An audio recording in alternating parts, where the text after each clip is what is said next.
you see on TV. Mermaids are not rainbows and unicorns. They're not magical. Well, they're magical, but they're not sweet. They are evil. Listen, I'm Haitian, born and raised. So trust me, listen to what I'm about to tell you. Mermaids are very much real. All Haitians knew, probably other Caribbeans too. But they are evil. You mostly find them in rivers. Usually, if you're by the river and you hear singing, that's probably them or siren. That's why you don't ever go in the river with jewelry on, because they're gonna think it's a gift to them, because people do that. They try to meet them and then bring gifts. You will get abducted and you will be gone for a very long time. Some people don't even come back, but when you do, you're not the same. Literally, you're not the same person. Some people come back and they don't talk for the rest of their lives. Some people do talk, and what they say is they became slaves while they were down underwater. And Lord knows, you better hope they don't put a ring on your finger, because it's deed after that. Ask any Haitian. Trust me, Haiti is full of them. Okay, so if you guys are really interested in this content, I can make a whole series because there's so much to it. Okay, so mermaids can either be males or females. It does not matter. The females, usually, they're like the most beautiful thing you've ever seen in the world. Well, the males, they don't look as good. But some of them do. Like, if they're trying to draw you in, they're going to look just like perfect. If you ask any like Haitian children, they already know once they walk by the river, they know not to turn their backs to the river, and they know never to go in the river without supervision. Even with supervision, they get taken. For some of y'all that are scared and said y'all don't want to go to Haiti because of this, don't be. Yes, there's a lot of them down there, but they're all like mostly in the province. Also, it's not a secret because people literally serve them. Like people who do voodoo and stuff, you can literally serve them. And with serving them comes wealth. You get whatever you want. They will get you rich. They will get you whatever you want. If you get abducted and they let you go, you have to come back. And if you don't come back, then you can never go to the water again. Oh my God, part 3. Okay, so I guess this is a series since you guys wanted me to make one. Wait till I tell y'all about vampires. Anyways, let's start from the top. In Creole, mermaids are called metlo, which translates to owner of the water. Now, if you willingly wanted to meet one or serve one, don't quite remember how you get in contact with them, but once you do, they tell you exactly what to bring or what to do. Now, whatever it is that they told you to bring, you bring it and you wait by the river until they come. You will know that they're coming because the water will start bubbling. If they told you to bring a bottle of rum, the water will bubble and you will see its mouth, and you have to throw it in the river and it's gonna catch it. What you can also do is send your children to serve them too. If that's what you want to do, you send your child, they go and they serve them. You can check up on them and everything. You can ask, how is she doing? And they'll tell you, you know, she's right here, she's fine, she's just working right now. I swear, this sounds crazy, but I promise I'm not lying to y'all. But you have to keep your end of the bargain or your child will disappear and they will not come back. Part 4. Okay, since you guys couldn't wait, my mom's gonna explain now. We still not home yet. Hello guys, hey. Basically my story is when I was little, around 11, I was like 11, and then I went on vacation with my father, and then we went to there's a place in Haiti called Saint Mark.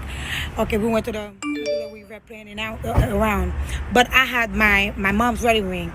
Like my daughter said, they really like gold jewelry, any type of jewelry. So like, swear to God, I saw something, and then they took the thing out of my finger. So when they took it, we tried to look and everything, nada. So basically, they took it away. But there's a certain time you cannot be at the river. I remember my aunt always tell me that do not stay at noon, at midnight. Yeah. Other than that, they will take you. If they like you, they will bring you back. If they don't like you, that's it. You will disappear. Your family will never see you. So basically, it is true and it exists. Be careful out there. It's true. I told y'all. Here we go, part 5. Okay, so people can send their children to serve them. With their children serving them, they are also serving them, which means they have like a deal with the mermaid, which means the child will be fine, unless, you know, you don't keep your end of the bargain. Now, let's say that you don't. You can either keep your child as their permanent servant, or they can sell your child to other mermaids. Either way, you're never getting your child back. Now, let's say that you were abducted. Once they take you underwater, and people have been asking me how do you breathe underwater? They're mystical creatures. If they take you with them into their world to serve them, you're gonna be able to serve them, which means you'll be able to breathe underwater. It really varies as to how they make you to be able to breathe underwater. They can do a ritual with you. Also heard that if they kiss you, you'll be able to breathe underwater also. But just know that under there's a whole other world, literally. Houses, just beautiful. But just know that where they live is a completely different world under there. Now let's say they let you go. Oh my God, part 6. Part 6. Okay, so if you were serving them and they let you go, you have to come back and serve them whenever they tell you to. And if you don't, you can never get near the water again. Any type of water, I believe. Ocean, lakes, rivers, whatever you name it, you cannot get near them because they will get you. They will either drown you or they will take you back and now you're there forever, or they will sell you to another mermaid. And either way, you're still stuck. Some people came back and they couldn't speak for a year or the rest of their lives. Some people came back and they could speak, and they will tell you that while they were down there underwater, they were slaves. They were told to do a lot of things. Sometimes if you didn't do them, you get beat. Old Haitian folks always warn their children, if you were ever to be taken, do the opposite of what they tell you to do. So if they tell you to go get salt, you get sugar. If they tell you to go clean this, you dirty it. This is to make them think that you're stupid and you can't do your job right so that they can let you go. But the tricky part is they could let you go or they can kill you. Part 7. I've been at work all day, but here's part 7. Let's talk about the rings. I mentioned before, if they put a ring on your finger, then it's over. If you get taken and they put a ring on your finger, it's exactly what that means. You're now married, which means they now own you. It's a female mermaid that puts a ring on a male mermaid. He can never touch or even look at another female ever again in his life. She now owns him, and vice versa, but the only difference is a male mermaid can impregnate you. Yes. Also, a lot of pretty girls were always told not to go by the river because the male mermaid might be attracted to you and then you don't want them to get you and own you. I just remembered. Old Haitian folks used to also say that ugly mermaids can get jealous of pretty humans and drown them just because of their beauty. Alright, part 8. Oh, I can't believe we're at part 8. Now let's say you didn't listen to any adults or anything that I said and you went to the river because you wanted to explore. Let's say you're a pretty girl and let's say a merman saw you and fell in love with you. He will of course take you. He's going to take you underwater into their world. And I told you guys before, beautiful down there. He's going to either marry you or impregnate you or both to mark his territory. Come to think of it, human men do that too. Y'all all just, damn, we're not even safe from human men or mermen. Can't believe this. Anyways, that just means that lessens your chance of ever coming back. If you do ever come back, you're not coming back with that child because that child is staying down there. Obviously, if they let you go with a half mermaid, half human child, that's basically exposing them. If they even let you go, because at this point, you're his forever. I just know y'all gonna be romanticizing this in the comments. No, getting pregnant by a mermaid is bad. Now let's talk about going in the river on your period. Part 9. Oh my gosh, yes, I have seen one. But it was when I was really young. Didn't see much. It was just like a tale. That's all I saw. Didn't want to use that as reference. I wanted to use real stories where people have actually seen them. Real stories from people that I know that have served them. To explain it to you guys better. That's why I haven't said anything. But yes, I have.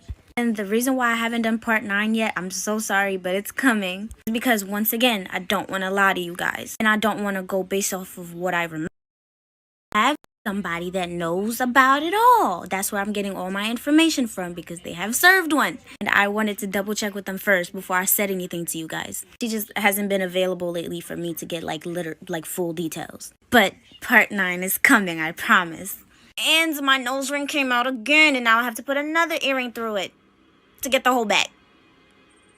I'm sick of it. Y'all have been waiting for this part. I'm sorry I took so long. I told y'all why. But come to find out, nothing happens. Nothing special happens if you go in the river on your period. I asked. But we're still gonna talk about it. But before that, everybody that's new here, hi, I'm Blizzy and I'm about to wake you up. So, mermaids. Let's keep talking about it. Let's talk about how somebody can sell you to a mermaid. Yes. Let's say you weren't the nicest person to somebody, a stranger or anything, and they happened to be serving a mermaid and you were very rude to them. And they decided that they wanted to sell you. They're going to go to them and obviously sell you. And now anytime that you're by the water, you're going to get taken. Only bad thing is you're not coming back because you've been sold, which means they own you forever, which means you're now a slave forever. This is where the whole doing the opposite thing might help you. Might. I mentioned before, if you do the opposite thing, it's going to make them think you're stupid and you can't do your job right and they might let you go, but they can also kill you. Part 10. I think we're almost done with this series, but let's talk about one more thing. Mermaids can take away your voice. Yes. Where do y'all think Disney get their ideas from? I told y'all before and I'm going to tell y'all again. Any magical, mythical stories y'all see for kids came from somewhere. Back to the mermaids. If you were abducted and they decided to send you back and not let you be able to speak, they can do that. You will try to scream, but nothing will come out. But also, sometimes they will tell you not to speak first for a certain amount of time. And they will tell you if you do decide that you wanted to speak, they will come for you. That's another reason why when some people come from under there, they don't speak. Some people don't speak for a year, 6 months, 2 years, it doesn't matter. I personally feel like if they feel like you're gonna snitch too much, then they take away your voice, but that's just my personal opinion. Anyways, part 11, I guess?